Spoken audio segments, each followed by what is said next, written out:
Welcome in. This is your odds checker betting preview for this week's CJ Cup. I'm Rick Gehman. That right there, that's Geoff Fienberg. And Jeff, the world's best, some staying in Las Vegas for the second leg of this swing, some arriving to battle it out at Summit Club. We've got ourselves a hefty field. Yeah, and the highlight of the fall swing feels like the little Las Vegas corridor of this part of the season, Rick, as they once again traveled to all the fancy courses in your neck of the woods. This one's pretty fancy. This is I've tried to avoid using the term resort course because it's not really what that is. It's not Kapalua, but this is an exclusive neighborhood, one of the highest, nicest places that you can live. Certainly very private. I'm interested to see how the tour players handle this type of desert course. Yeah, and I guess people familiar with it, like yourself and others, I mean, there is an anticipation seeing the scorecard that they shouldn't have much problem at all.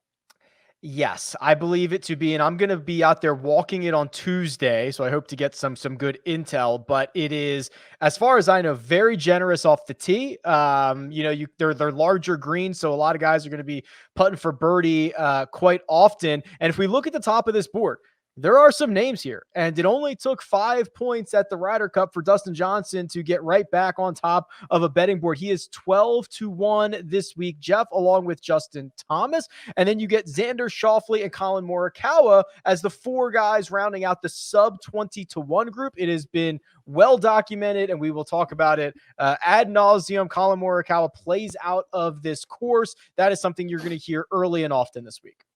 Yeah, that's definitely a narrative people like to go to. Of course, we've never been to before. It makes sense why he is as popular as he is. Colin showed that form much with Dustin at the Ryder Cup, so people are back into believing in him.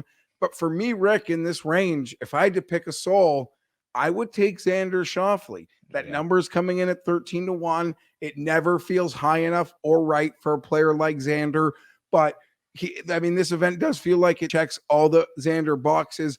No cut event, Fazio course. And for a lot of players wanting to start their season off right, get into the good feel of things, it's going to be a long year. Xander Schauffele has not won a PGA Tour event in a very long time. Great Ryder Cup. Congratulations on your gold medal, but those are not PGA wins. And for a player, how he sees himself, I think his season could start off like a rocket launcher. It's just a matter of, do I want to lay 13? Because I could turn that into 2.5 bets, in that 35-50 range. Yeah, FanDuel with the best number on Xander Schauffele at the moment, 13-1. I agree with you. He's just so well-rounded. It is interesting. He's had a lot of success, but not necessarily in the way that a lot of his peers have. And of course, he is also a Las Vegas resident, if you like that narrative as well. Stepping into the 20s, Jordan Spieth, 22-1, along with Rory McIlroy. Interesting to see both of those names at the same price. And then a little bit of a gap to the 28-1. Sam Burns, Tony Finau, Victor Hovland. They round out the sub 30 group. Is there a bet to be made here, Jeff? Yeah, I'll tell you what, Rick, I just can't quit it. I think this event this week sets up fantastically for Victor Hovland. The birdie or better rate, there are stats from last week that I am just willing to ignore, and just chalk it up to a couple bad rounds in certain situations for Victor. But the birdie or betters, the opportunities will be there, prolific off the tee. For me, this is a situation that sets up beautifully for Victor. Fazio course. I think there are a lot of ties that are pointing me right to Victor, and I know that's never hard. 28-1. I'm excited about that. We're in lockstep there. I followed a lot of Victor Hovland last week. He gained over 5 strokes off the tee, over 5 on approach. He lost nearly 9 around the greens. We know that is not his strong suit, but he is certainly not going to do that again, but he is a ball striking machine. The other one that kind of interests me, and I'm looking forward to getting out to the course, something as wide open as I believe Summit Club to be, it makes me think about Jordan Spieth, right? The thing that's going to get him into trouble is hitting it off the tee into somewhere very penal. And that's not really going to happen here. I don't believe at the Summit Club. And I wonder if he can kind of, get the rest of his game going. Those types of players who are not super accurate off the tee, I'm kind of interested in this week. Yeah. I mean, listen, there's more opportunity for those volatile players to not ruin their birdie filled rounds with a triple here. So I guess that points to Jordan. Not a player that I'm really looking at. I think, with Victor and Brooks flirting at right 28-30 to 1, that's sort of where my attention would probably be, in that high 20s, probably skipping the lower end of the 20s.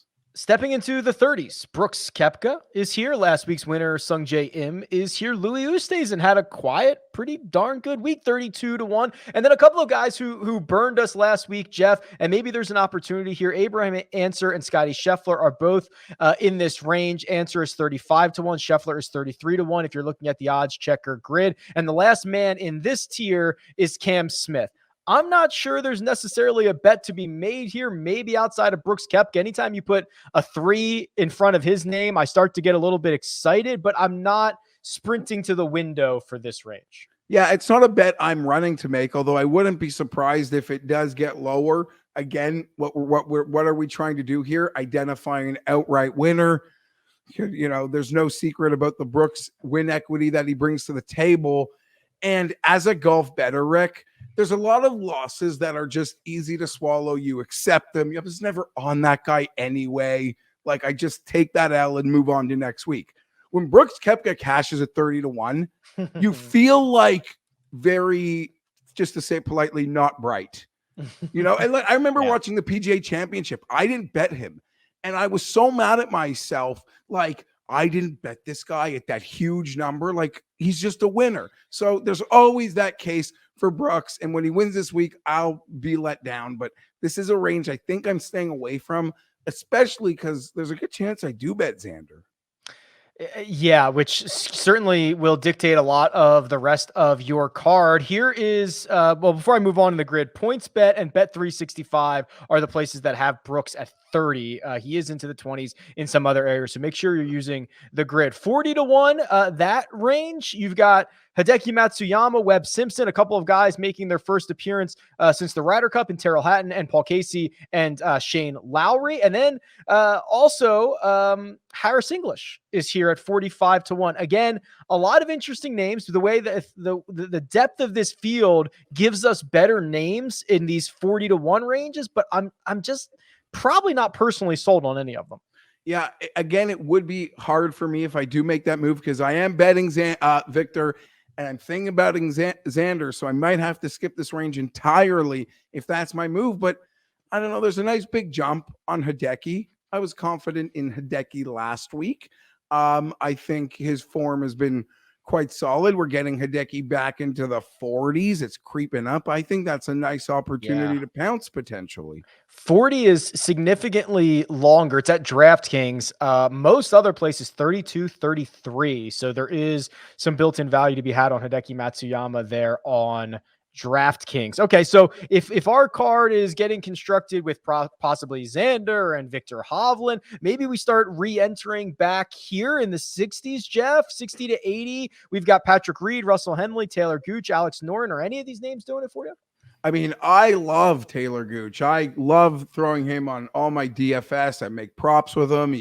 The props pay back for those lost outrights and then some. It's amazing how low he is in a field this strong. I don't know, though. It's normally like weaker fields I like to bet Gooch heavily. Now with all these types of players here, I have to bet Gooch at the same number that I bet him at like really bad fields. That's one I'm got to figure out for myself, Rick. And Patrick Reed, like last week we joked, maybe we just got to ride him. Like, we take his win equity, and I know you're not going to get 66-1 or very often or long, and that's probably a form thing.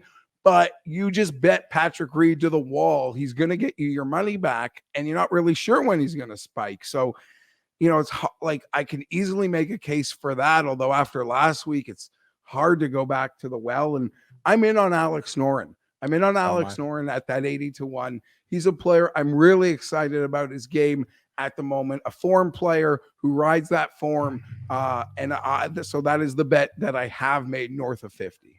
That's a pretty good one. The other one that I've narrowed it down with is Aaron Wise at 66. He was literally top 25 in strokes gained tee to green last year and was just hemorrhaging strokes on the greens. He's been much better. He's been working hard. I spent hours upon hours at TPC Summerlin last week, and I swear every hour he was not on the golf course, he was on the putting greens, and it's starting to show up in his stats. So always good to see the work getting put in there. Now, this is the part of the board, Geoff, where we are now triple digits. Brian Harmon is 120, Johnny Vegas 125, Keegan Bradley 130. Couple of notables there where we look at a 78 player field with a lot of the top guys in it, and we guarantee them all 4 rounds, and we have to start wondering how long is too long on this board.